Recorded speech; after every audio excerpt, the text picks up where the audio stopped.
What you need to produce your statement of cash flows are your comparative balance sheet. So that's 2 years, the prior year and current year balance sheet, your current income statement, and then some additional information. So some details about some activities that took place during the year. Most companies favor the indirect method because it's easier to prepare and it focuses on the differences between net income and the cash flow. So that's really what people are trying to understand, although it's much easier to interpret the direct method of the cash flow statement. Step one for doing the operating activities section, you start with the heading that the operating activities section, and then you will start with net income, and you have a title that's common adjustments to net income. So the first set of adjustments will be the adding back the non-cash expenses. So these would be depreciation, amortization, or depreciation expense. Then you're going to deduct gains and add losses. So gains and losses, these are generally from the sale of equipment or any long-term assets or that you are getting rid of. And then you're going to analyze changes in non-cash current assets and current liabilities. So these are items like accounts payable, accounts receivable, inventory, prepaid accounts, the unearned accounts. So these are items that are timing differences that you have between cash basis and accrual basis accounting, because these are the reason that your net income under accrual basis is different than your income under a cash basis. So you have to make those adjustments to get from a cash basis net income to accrual basis net income. So the first adjustment is the depreciation expense. So we start with the heading cash flows from operating activity, then we show the net income, and then we have the line that says we're making adjustments to reconcile net income to net cash, and then the first one is depreciation expense. We're adding this back because to get to our net income, we have our revenues, and then we subtract our expenses. And one of the expenses we subtract is depreciation expense. And depreciation expense, there's no cash associated with that. It's just a reduction or expense we record to allocate the cost of those long-term assets. So if we're trying to get to cash basis, we have to remove anything from the net income that has no cash associated with it, and depreciation expense is one of those. The loss on the disposal of equipment. So when we record the sale of equipment, we have the cost, and then we subtract from that the accumulated depreciation, and that gives us our book value, and we compare that to the cash payment we receive. And the difference between that is our loss or our gain. And that loss or gain is a non-cash number. So our cash number here is going to show in the investment section, and that gain or loss is going to be part of the net income calculation. So when we start in the operating section with net income and we're trying to get to the cash part of it, that loss or gain has to be adjusted from the net income. So if there was a loss, we have to add it back to net income. If there is a gain, we have to subtract it from the net income, because the net income is higher than the cash we received if we had a gain, and we have to add it back because the net income is lower than the cash we received if there was a loss. So in this case, there was a loss on disposal. We have to add that loss back to what we reported as net income. Now, for the non-cash current assets and current liabilities, we can build a table here that tells us what to do. So our current assets, our current liabilities,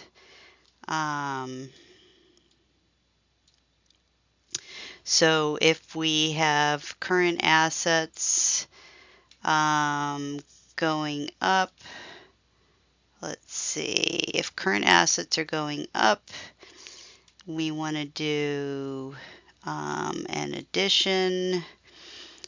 Let's see, if current assets are going up, so accounts receivable, so if our accounts receivable decreased over the period of time, so if our current assets are decreasing, that means that our collections, our cash receipts were greater than the revenues that we earned. So the net income is, company adds net income to the amount of the decrease in accounts receivable. Okay, I did this wrong. This should be CL here, and this will be CL, and this is CA, and this is minus. Okay, so when our current assets decrease, did I do this backwards? When our current assets decrease, we should be adding it to, so I did do this backwards. So when the current assets balance decreases, so we've got our current asset balance, so current asset balance goes down, we should be adding it to the cash balance. So this is going to be when our current asset balance increases, you should be subtracting it from cash. And when our current liability balance increases, you should be adding it. So when our current asset balance decreases, you should be adding it to cash. Okay. So in this case, we went from 30 down to 20, and that goes down because we received cash from the customers, more cash from the customers than we did from our revenues. So usually when I do this, I look at it as accounts receivable. So if I have 30 and I go down to 20, basically I'm saying that my cash receipts were 10 higher than my sales. So I have 10,000 more cash. So I need to record an additional amount of accounts receivable.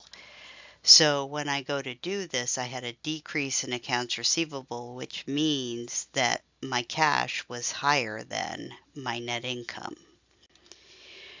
Inventory, so inventory is going up, so my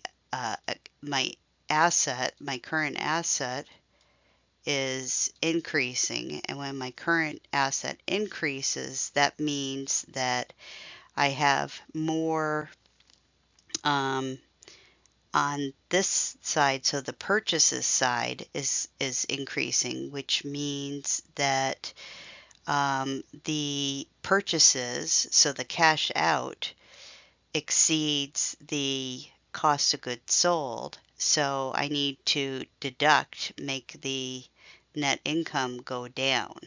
So we see that an increase in the current asset means that the cash needs to go down. When the prepaid expense increases, so we've got prepaid. So prepaid balance, so let's say we've got 10 here, and that's going to increase, so it goes to 15. So that means that we want this to go up, and the way that that goes up is that we have 5 to prepaid, and so we're debiting prepaid and we're crediting cash. So that means cash is going out, so we have to have, so in order for prepaid to increase, that means cash has to decrease. So the company deducts the decrease from net income to arrive at the cash balance. So an increase in prepaid expense means that cash decreased. So that's how that works through. When we have a change in current liabilities, so now we've got accounts payable.